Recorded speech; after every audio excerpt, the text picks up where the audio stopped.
Accepting that the world has no inherent meaning, purpose, or unity, that history will have no end, that life is and always will be replete with pain and sorrow, that a theory of everything will always escape us, is the first step in facing up to the challenge of nihilism with dignity and clear-headedness. It is a step the world has not yet shown the courage to take. These are the words of the contemporary philosopher Antoine Panayiotis in his excellent book Nietzsche and Buddhist Philosophy. In this book, he compares two of the most important teachers of the world from the East and the West, respectively Gautama Buddha and Friedrich Nietzsche. He finds that the 19th century German philosopher Friedrich Nietzsche expressed in his writings an ambivalent relation of his own teachings to that of the Buddha. Sometimes Nietzsche called himself the Buddha of Europe, but then a few lines later admitted that he was more of an anti-Buddha. Sometimes Nietzsche praised Buddhism in comparison to Christianity, and sometimes he denounced both religions as fictions crafted by the weak who cannot accept the inherent meaninglessness of the world. So why did Nietzsche sometimes identify himself with the Buddha and sometimes reject the whole mission of Buddhism as the denial of life? In this video, we will do a deep dive into the possible similarities and differences between these two thinkers, both of whom worked towards developing a new human-centric meaning to life in the absence of an all-powerful creator, God. Later in this video, we'll also try to find out the true meaning of Nirvana, the ultimate goal of all Buddhist practice. Could it be possible that Nirvana in fact has great similarities with Nietzsche's vision of the perfect Superman, the Übermensch? We hope to give some answers to these questions by the end of this video. It is a fact that the modern world is facing the challenge of nihilism. Nothing appears to be real, true, or good anymore, in the absence of true faith in the religious teachings that have governed our lives for thousands of years. This precise feeling of valuelessness, the feeling that, in the absence of God, nothing has true and lasting meaning or value anymore, is what Nietzsche calls nihilism. Thus, Nietzsche believed that the world would soon have to face the crisis of nihilism and come up with a response to how the world could retain its value in our eyes without God. Now you may think, is religion actually declining in the world? Everywhere I look, I see people taking a greater interest in religion. Then where is this nihilism that Nietzsche observed? But this apparent revival of religion we witness today is precisely one of the symptoms of nihilism. Observe what is performed by most people today in the name of religion, a strong clinging to religious identities and blind faith, as opposed to an independent search for enlightenment.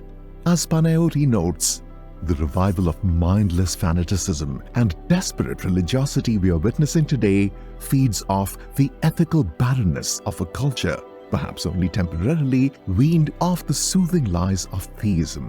The challenge of nihilism must therefore be met, though we have yet to begin really facing up to it, let alone understanding it. Hence, much of our common religious practices in the modern world may just be manifestations of this realization of meaninglessness. This may be called desperate religiosity. We have realized that without religion, all of our lives become meaningless. And so we cling on to past religious forms in the hope that the nihilism of the modern world may be avoided. But Nietzsche recognized that nihilism is inevitable after the event which he famously termed the death of God. By the death of God, Nietzsche did not mean an actual dying of some deity, but the coming decline in religious belief, which he saw was happening throughout the West in the late 19th century. The current revival of religion for Nietzsche would simply be a futile reaction against that inevitable nihilism. How then can the modern person respond to the challenge of nihilism? For Nietzsche, life affirmation was the only possible response to nihilism. We inevitably attribute in our religious traditions qualities like stability, peace, and bliss to God, or whatever absolute principle we recognize. This is exemplified by the famous saying found in the Taittiriya Upanishad: Satyam Jnanam Anantam Brahma, or Brahman is pure existence, ultimate truth, infinite. But according to Nietzsche, the modern challenge of nihilism reveals that this pure, peaceful, abstract existence is a fiction. The real world, the only world we can experience, is a world of ceaseless instability, struggle, and suffering. But it is precisely this struggle and suffering which, according to Nietzsche, must be affirmed by the superior human, the Übermensch or Overman. This principle of life affirmation is what Nietzsche calls Amor Fati, or the love of one's own fate, the love and affirmations of life despite all its chaos, struggle, and suffering. The brilliance of Nietzsche's philosophy lies in his psychological critique of all past philosophy and religion. Nietzsche argued that all past philosophers must have been obsessed with being, an imagined realm of stability and peace outside the world. This may be manifested as the god of theistic religions, or even as a fundamentally non-theistic principle, the Brahman of the Upanishads, or even the individual soul or Atman. In fact, Nietzsche believed that practically all of philosophy and religion in both the West and the East has been built on the two-headed delusion of soul, ego, self, and God being substance.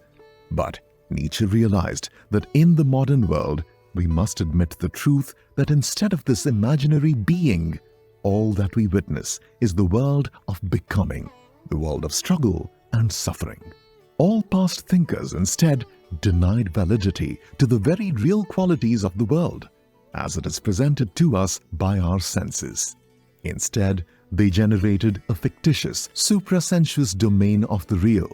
As Panayoty reminds us, this mentality is responsible for generating the delusion of a realm of being that is somehow more fundamental, more real, and truer than the world of transient becoming which is given to us in experience.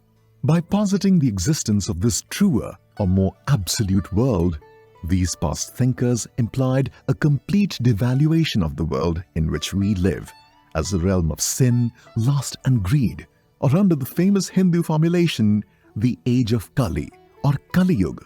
As the French philosopher Gilles Deleuze wrote in his book Nietzsche and Philosophy, values superior to life cannot be separated from their effect, the depreciation of life, the negation of this world.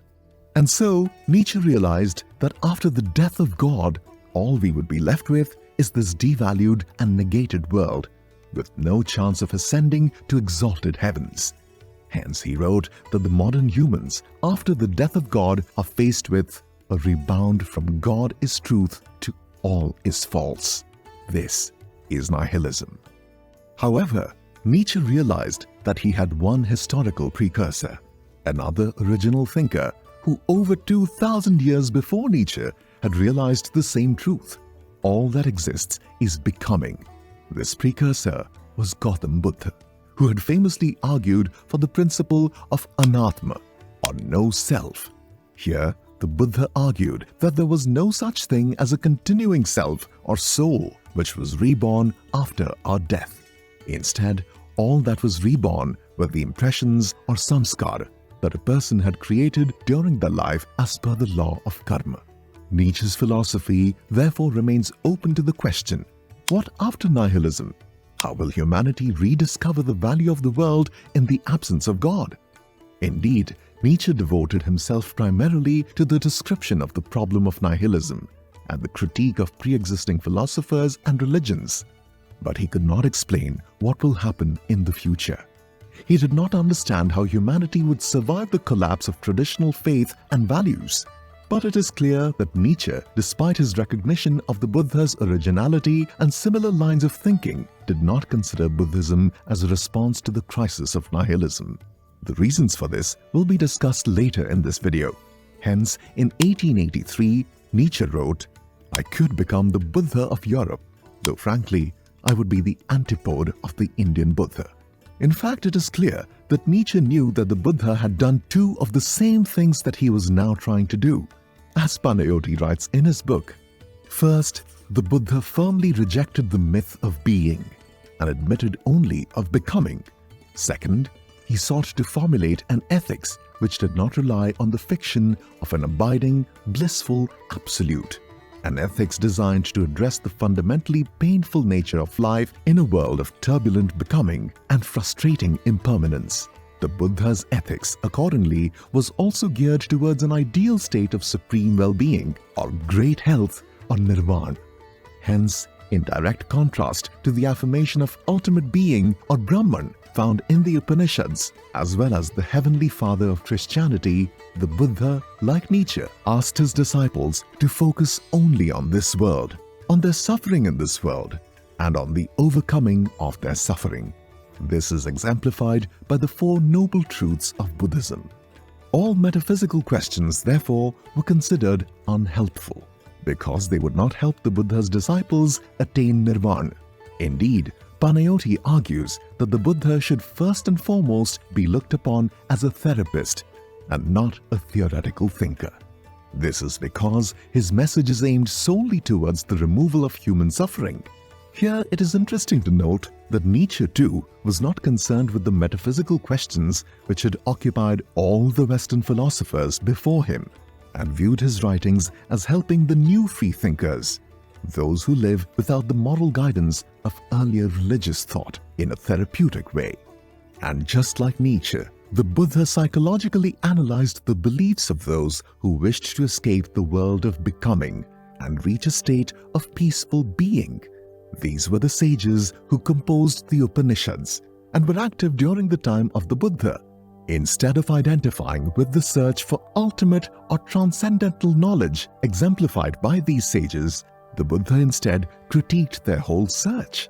The Buddha found that underlying the Upanishadic search for Brahman, as well as the devotional search for union with the Vedic gods, there was a psychological clinging, a desire to cling to either one's own self after one has died, in the case of the belief in an eternal self or Atman, or a belief in some ultimate personified principle which justified and gave meaning to our lives, a God. Hence, all such beliefs involved an underlying will to immortality, a fear of death. In contrast to all such belief in a transcendental world, the Buddha gave his followers the goal of attaining nirvana. But what is nirvana, and how is it different from the transcendental experience of the Atman or Brahman as understood in Vedanta, or even any other formulation of being in the philosophies and religions of the world? Is it possible that the Buddha, despite his criticism of being discussed previously, still yielded to just that kind of absolute thinking when he accepted the possibility of attaining nirvana? Nirvana is traditionally interpreted as a state of extinguishment, where one ceases to be reborn. This traditional understanding of nirvana as involving the denial of life was precisely the problem that Nietzsche had with the Buddha.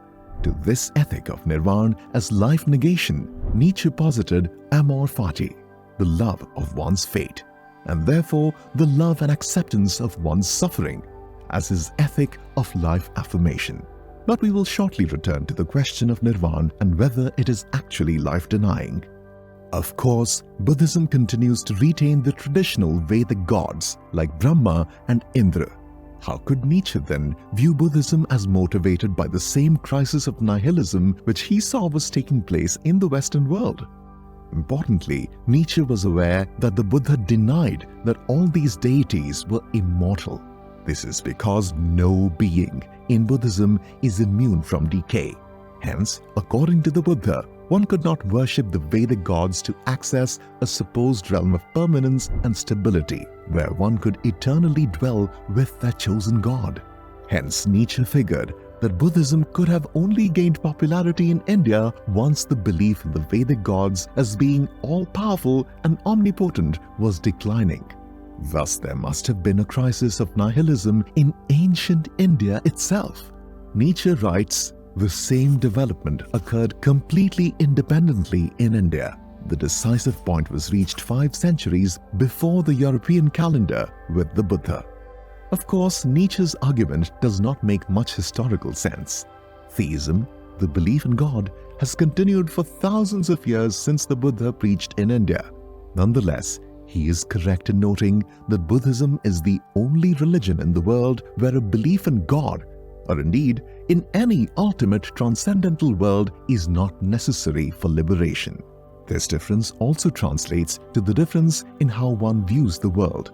As Panayoti writes, the Upanishadic Brahmins of ancient India claimed that, contrary to appearances, bliss is of the nature of everything.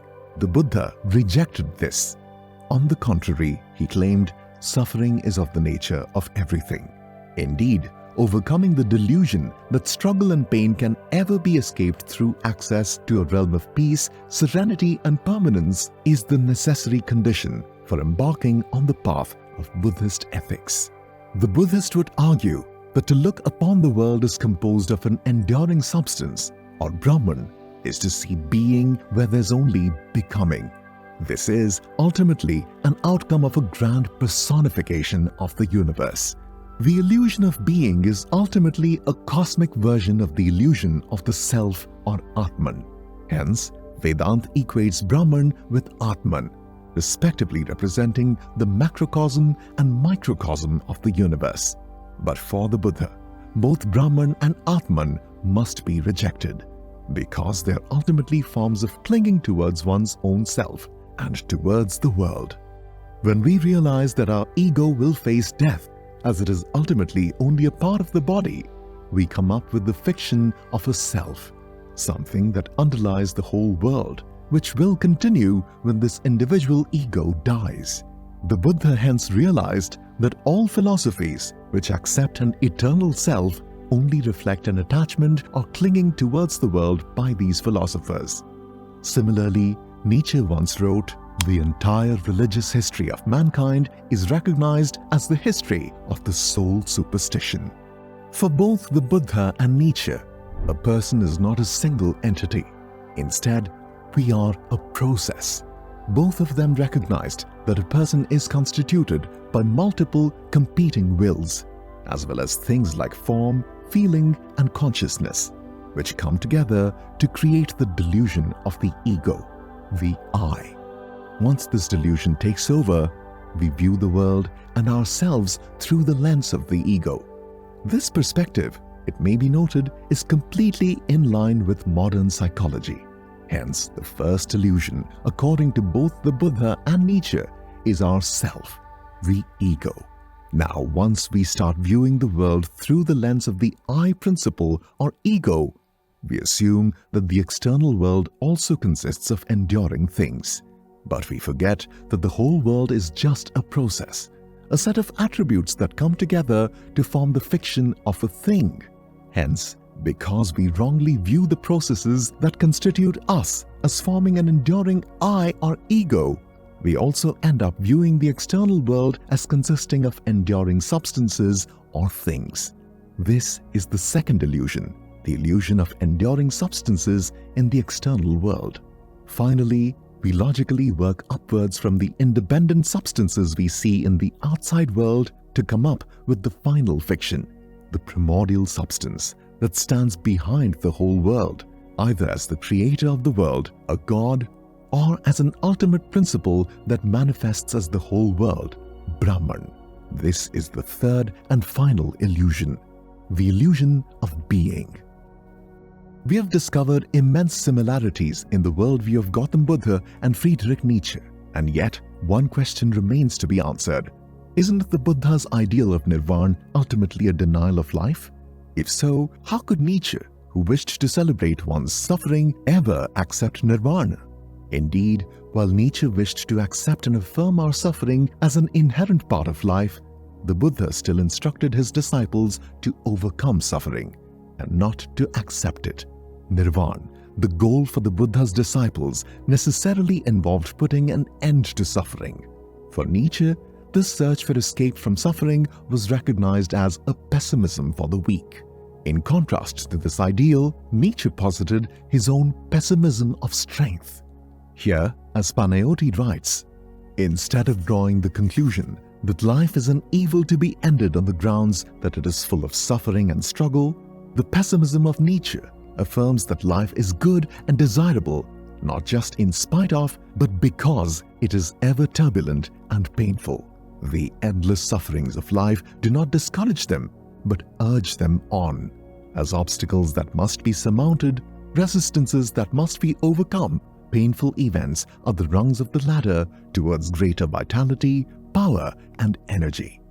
Hence, instead of wanting to put an end to the world's cycle or samsara, Nietzsche's ideal person would long for this cycle to continue. Hence, Amor Fati, the love of one's fate, is a will to samsara. Amor Fati must involve a healthy self-love and celebration of one's passions and desires. According to Nietzsche's understanding, Nirvana must involve the destruction of desire, whereas Amor Fati involves embracing the desires which make one alive and healthy. But could it be possible that Amor Fati and Nirvana are not as opposed to each other as Nietzsche believed them to be? Now we will try to figure out what the Buddha himself believed to be the meaning behind Nirvana. On this interpretation rests the whole project of comparing the Buddha with Nietzsche. This is because only through understanding the true meaning of Nirvana can we figure out whether Buddhism is life-denying or life-affirming. The Buddha, in one of his famous early sermons, said, "The whole world is on fire. The whole world is burning. Burning with what? The fire of thirsting or Trishna." Hence, Nirvana, according to the Buddha, was a state of health in which the burning fever of desire is completely extinguished. Hence, Nirvana in the strictest interpretation of the word simply means the destruction of thirsting.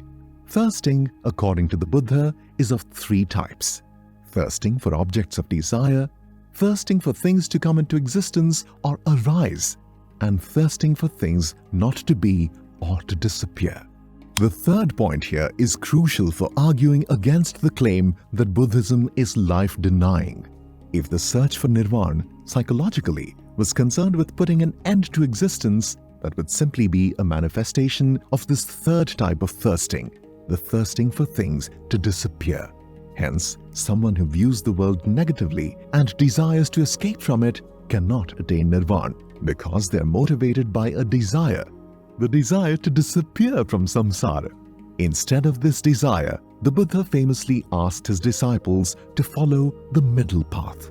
Here, the middle path would avoid both types of desires: eternalism, the desire to eternally exist, which was present among the sages of the Upanishads who wished to realize an eternal self, as well as annihilationism, the desire to not exist, which is the third type of thirsting mentioned previously. According to the Buddha, the life of all who are suffering by thirsting is characterized by dukkha, which is often translated as pain or suffering, but more accurately, dukkha just means unsatisfactoriness. But this whole activity of thirsting, Trishna, takes place because we believe that we are a self.